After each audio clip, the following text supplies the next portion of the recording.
Phone tapping కేసులో SIT విచారణకు 10 సార్లు పిలిచినా వెళ్తానన్నారు కేటీఆర్. అటెన్షన్ డైవర్షన్ కోసమే సిట్ విచారణ పేరుతో కుట్రలు చేస్తున్నారని ఆరోపించారు. మంత్రులతో పాటు అందరి ఫోన్లను సీఎం రేవంత్ రెడ్డి ట్యాప్ చేయిస్తున్నారని అన్నారు కేటీఆర్. కొన్ని రోజులు కాళేశ్వరం పేరిట డ్రామా, కొన్ని రోజులు గొర్రెల స్కామ్ అని డ్రామా, కొన్ని రోజులు ఫార్ములా ఈ పేరిట డ్రామా, మరికొన్ని రోజులు ఫోన్ ట్యాపింగ్ అని చెప్పి డ్రామా.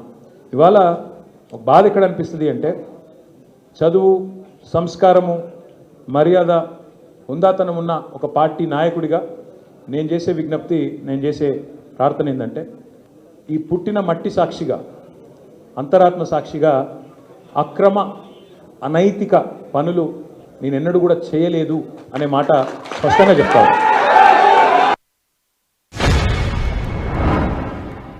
తీవ్రమైన క్యారెక్టర్ అసాసినేషన్ ఎఫర్ట్ నా మీద, వ్యక్తిత్వ హననం. అంటే ఒక కుక్కను చంపే ముందు పిచ్చి కుక్కను ముద్రేయాలని ప్రయత్నం చేస్తారు కదా, నేనేదో డ్రగ్స్ తీసుకుంటానని, నాకేదో హీరోయిన్లతో సంబంధాలు ఉన్నాయని లేని దిక్కుమాలిన వార్తలు రాసి నన్ను క్షోభకు గురి చేయడమే కాకుండా నా కుటుంబ సభ్యుల్ని, నా పిల్లల్ని, నా వాళ్ళు అనుకునే వాళ్ళందరినీ విపరీతమైన క్షోభకు గురి చేశారు. అయినా కూడా ఎన్నడూ బాధపడలేదు, బయటకు వచ్చి వేరే వాళ్ళలాగా దొంగ ఏడుపులు ఏడవలేదు. నేను నిబద్ధతతో పనిచేసిన నాయకుని కాబట్టి ఎవరికి భయపడకుండా 2 ఏళ్లుగా తలవంచకుండా పోరాటం చేస్తూ ఉన్నా. పోయి అడుగుతా, ఏమడుగుతా? ఏం తప్పు చేసింది మా ప్రభుత్వం అని అడుగుతా, ఎక్కడ తప్పు జరిగింది అని అడుగుతా. ఇవాళ వారు సమాధానాలు చెప్పాలి నాకు. గత 2 ఏళ్లుగా ఈ ఫోన్ ట్యాపింగ్ పేరిట ఒక డైలీ సీరియల్ మాదిరిగా, అంతులేని కథ మాదిరిగా లీకుల రూపంలో ఏదైతే మా వ్యక్తిత్వ హననం జరుగుతుందో దానికి బాధ్యులు ఎవరు అని అడుగుతాం. ఎవరో హీరోయిన్ల ఫోన్లు ట్యాప్ అయినాయని మీరే ఒక 2 నెలలు నడిపిస్తారు డ్రామా. పోలీసు వాళ్ళు, కాంగ్రెస్ పార్టీ వాళ్ళు మీరే లీకులు ఇస్తారు, మీరే రాయిస్తారు, మీరే మళ్ళీ మీదికి వెళ్ళి మా వ్యక్తిత్వ హననం చేసే ప్రయత్నం చేస్తారు. ఇక వీళ్ళని బెదిరించిండట, వాళ్ళని బెదిరించిండట అని మీరే రాపిస్తారు 2 నెలలు. మళ్ళీ 3 నెలలు మీరే రాపిస్తారు. ఏ హీరోయిన్ల ఫోన్ ట్యాప్ కాలేదు, ఎవరిది కాలేదు, అంతా బోగస్, ఇన్ని రోజులు మేము చెప్పిందంతా తూచ్ అని చెప్పి మళ్ళీ మీరే రాయిస్తారు. మరి నా పరువుకి, నా ప్రతిష్టకు కలిగిన నష్టానికి ఎవడు బాధ్యుడు?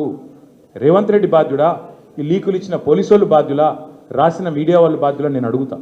అట్లా ఇంకో మాట కూడా నేను అడుగుతా. ఈరోజు ఇవాళ మీరు ఏ అధికారి అయినా, ఈ రాష్ట్రంలో పోలీస్ అధికారి ఈరోజు రాష్ట్రంలో ఫోన్లు ట్యాప్ జరగడం లేదు అని చెప్తాడా? ముందుకొచ్చి మీ కెమెరా ముందుకొచ్చి చెప్పే ఒక్క పోలీసుడు ఉన్నాడా? డీజీపీ శివధర్ రెడ్డి ముందుకు వస్తాడా? ఐజీ ఇంటెలిజెన్స్ ముందుకు వస్తాడా? కమిషనర్ సజ్జరాన్ ముందుకు వస్తాడా?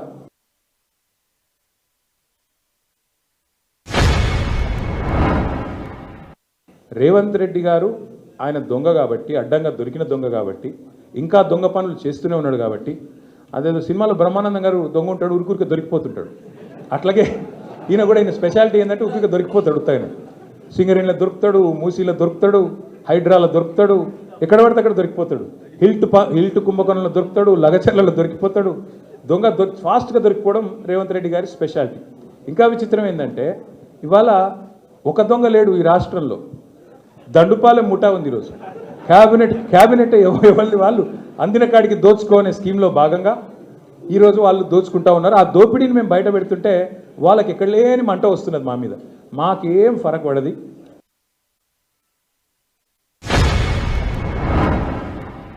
ఎవరికి భయపడడు రేవంత్ రెడ్డి కాదు, వాని జేజమ్మకు కూడా భయపడే సమస్య లేదు. ముమ్మాటికి ఒకటి మాత్రం పక్కా, ఈ కేసు ఇంతటితో మేము వదిలిపెట్టాం. నా క్యారెక్టర్ అసాసినేషన్కి బాధ్యులైన రేవంత్ రెడ్డిని, ఆయన తొత్తులుగా పనిచేస్తున్న పోలీసులు కొంతమంది, అందరినీ కాదు, కొంతమంది పోలీసులు ఎవరైతే ఉన్నారో ఆయన తొత్తులుగా, ఆయన అడుగులకు మడుగులతో పనిచేస్తున్నారో వాళ్ళని నేను కూడా వదిలిపెట్టను. ఎందుకు వదిలిపెట్టను? ఎందుకంటే నా వ్యక్తిత్వం హననం చేస్తూ ఉన్నారు.